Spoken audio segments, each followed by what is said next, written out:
தமிழ் பண்பாட்டையும் அதை காத்து நிற்கும் தமிழருக்கும் என் அன்பு வணக்கங்கள். ஆண்டுதோறும் ஜனவரி மாதம் பாதியில் இந்தியாவில் பல்வேறு மாநிலங்களில் பல்வேறு பெயர்களில் ஆனால் ஒரே நாளில் விழா கொண்டாடப்படும்.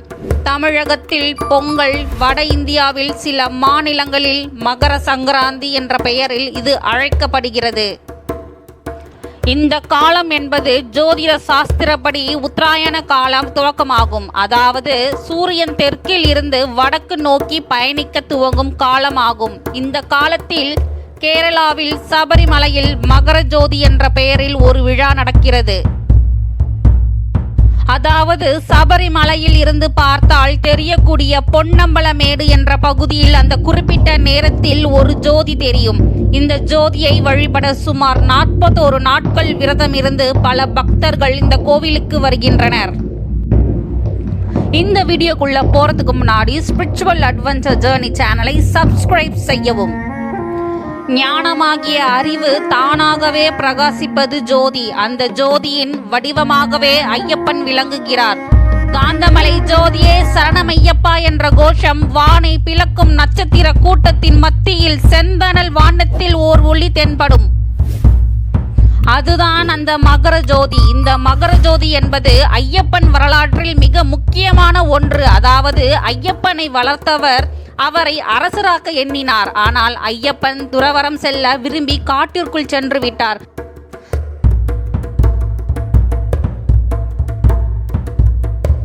வளர்ப்பு தந்தை தன்னை ஆண்டிற்கு ஒரு முறை வந்து பார்த்து செல்ல மட்டும் அனுமதி அளித்தார். அன்று ஐயப்பனின் வளர்ப்பு தந்தை அவரை 3 பெட்டிகள் நகைகளுடன் சென்று அவரை கண்டு வருவார்.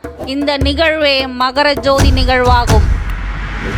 இந்த சந்திப்பு என்பது பொன்னம்பலமேட்டில் நடப்பதாகவும் ஆபரணம் அணிந்த ஐயப்பனே ஒளி வடிவில் காட்சி தருவதாகவும் பக்தர்கள் நம்புகின்றனர்.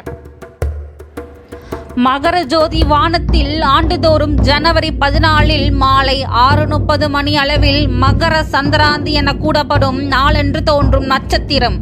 கேரளா மாநிலத்தில் சபரிமலைக்கு நேரெதிரே கண்டமலா மலைமுகட்டில் இது தோன்றுவதாக ஆதாரமற்ற செய்தியாக சொல்லப்படுகிறது. இந்த நட்சத்திரத்தை காண வழிபாட்டாளர்கள் ஒவ்வொரு ஆண்டும் 41 நாட்கள் நோன்பிருந்து சபரிமலை செல்கின்றனர். ஆனால் இது குறித்து பல சர்ச்சைகள், பல்வேறு கருத்துகள் உள்ளன. மகர ஜோதி பல வருடங்களாக மிகுந்த சர்ச்சைக்குள் உள்ளாகி இருக்கிறது. அதாவது இது இயற்கையாகவே நடக்கும் நிகழ்வா, இல்லை மனிதனால் ஏற்றப்படுவதா? சபரிமலை கோவில் நிர்வாகமும் கேரள அரசும் கோர்ட்டுகளில் பல சந்தர்ப்பங்களில் இது மனிதர்களால் ஏற்றப்படும் தீபம் என ஒப்புக்கொண்டுள்ளது. இதற்கிடையில் பழங்குடியின மக்கள் பல ஆண்டுகளுக்கு முன்பு சபரிமலையில் மகர ஜோதியை ஏற்றும் பொறுப்பு தங்களிடம் இருந்ததாகவும் அதை தற்போது கேரள அரசு தங்களிடம் இருந்து பறித்து கொண்டதாகவும் குற்றச்சாட்டுகளை வைக்கின்றனர். மனிதர்களால் பொன்னம்பலமேட்டில் கற்பூரத்தை எரிய வைத்து சபரிமலை பக்தர்களுக்கு தீபமாக காட்டப்படுவதை கேரள அறநிலைத்துறை அமைச்சகமும் ஒப்புக்கொண்டுள்ளது. இது மகர ஜோதி அல்ல, மனிதர்களால் எரிய வைத்து ஏற்றி காட்டப்படும் கற்பூர தீபமே என கூறுகின்றனர். இதையே மக்கள் மகர ஜோதியாக நினைத்து வழிபடுகின்றனர். ஆனால் இது கேரள மாநிலத்தில் உள்ள பலருக்கு தெரியும் எனவும் கூறப்படுகிறது. ஒரு சில பக்தர்கள் மட்டுமே இதை தவறாக புரிந்து கொள்கிறார்கள் என கேரள தேவஸ்தானத்தை சேர்ந்தவர்களே கூறுகின்றனர். பொன்னம்பலமேட்டில் பண்டைய காலத்தில் கோவில் இருந்ததால் அவ்விடத்தில் இந்த தீபம் ஏற்றப்படுகிறது. இதுவே மகர ஜோதியாக ஒவ்வொரு ஆண்டும் ஜனவரி 14 அன்று சபரிமலையில் தெரிகிறது. சபரிமலை குறித்த நிறைய சர்ச்சைகள் வழக்குகளாக உச்ச நீதிமன்றத்தில் தொடுக்கப்பட்டுள்ளன.